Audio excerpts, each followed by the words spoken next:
भाईंदर पश्चिम के राधेश्याम डोम में माहेश्वरी मंडल के तत्वाधान में श्री राधा कृष्ण प्रभात फेरी आयोजित 16 से 22 दिसंबर के बीच गौवत्स राधा कृष्ण जी महाराज के मुखारविंद से श्रीमद् भागवत कथा ज्ञान यज्ञ चल रहा है।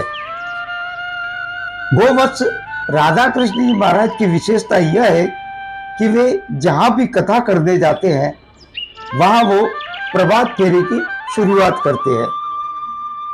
ऐसी ही एक प्रभात फेरी भाईंदर पश्चिम में पिछले 15 वर्षों से निरंतर चल रही है, जो प्रभु प्रेम भाव का प्रचार और प्रसार करती है।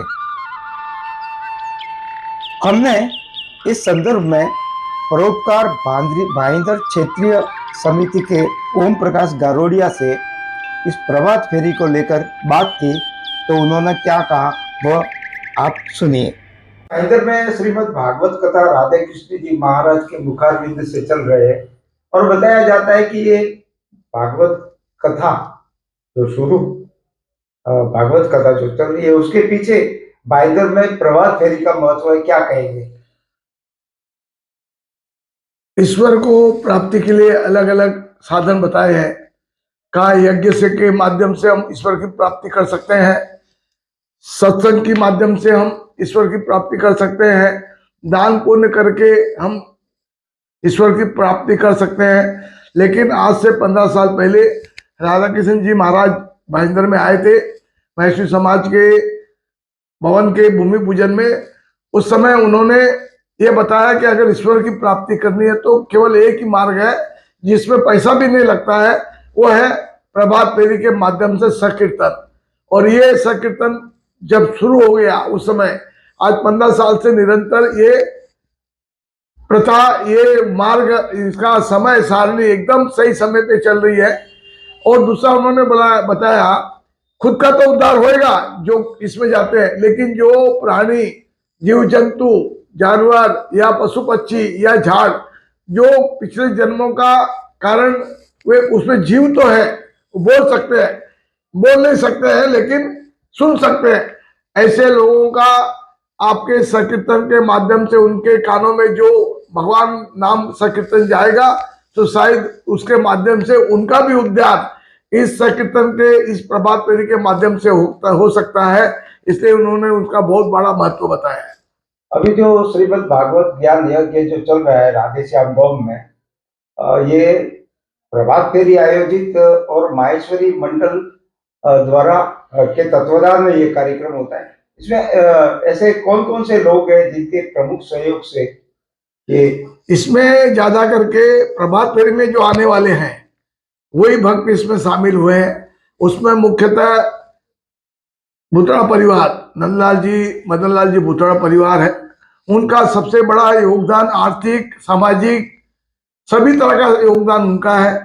दूसरे राजेंद्र जी मित्तल है, उनका योगदान है। और महर्षि समाज के अनेक लोग जो इस प्रभात फेरी से जुड़े, सभी का इसमें बहुत बड़ा सहयोग है। और महर्षि समाज जो महर्षि भवन के माध्यम से भी पूरा सहयोग इस प्रभात फेरी को मिल रहा है। माहेश्वरी समाज इस शहर में किस प्रकार के कार्यक्रमों का आयोजन करता है? महर्षि हर संस्था, सामाजिक संस्था अपने समाज के लिए तथा दूसरों के उपकार के लिए, दूसरों के परोपकार के लिए कार्यक्रम करती है, जिसमें महर्षि समाज अपने समाज के तो छोटे मोटे कार्यक्रम करती है, लेकिन अन्य कार्यक्रम दान पुण्य के हैं, मेडिकल कैंप, ऐसे कार्यक्रम करते आइए, ऐसा देखा जाता है। श्रीमद् भागवत कथा से पूर्व भाईंदर पश्चिम में भागवत कथा के निमित्त कलश यात्रा निकाली गई, जो शहर के विभिन्न मार्गों से होती हुई कथा स्थल अर्थात राधेश्याम डोम पहुंची। कलश यात्रा इसलिए निकाली जाती है क्योंकि कलश में सारे देवता विराजमान रहते हैं और सर पर कलश रखने से आत्मा में पवित्रता आती है। श्रीमद् भागवत कथा का उद्देश्य धर्म, भक्ति और जीवन के उचित मूल्यों की शिक्षा देना है। इस कथा में भगवान श्री कृष्ण की लीलाओं तथा उनके जीवन से नैतिक और आध्यात्मिक शिक्षा मिलती है।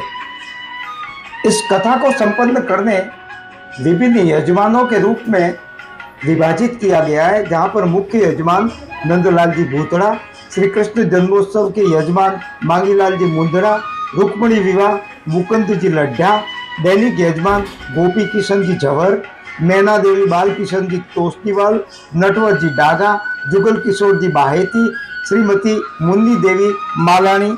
उसी प्रकार महाप्रसाद राजेंद्र बित्तल, छप्पन भोग मुकेश जी मालपानी, श्रृंगार यजमान हरिप्रसाद जी असावा, दामोदर जी मानधना से सुरेश जी बंग, चाय के यजमान हेमंत कुमार जी हरिप्रकाश जी लोहिया, विनोद जी काबरा, जल सेवा के यजमान मनोहर देवी जी मिर्जामल जी काकाणी तथा प्रचार प्रसार के यजमान हरिकिशन सुरेश जी दरक इस कथा के सहयोगी यजमान बने हैं।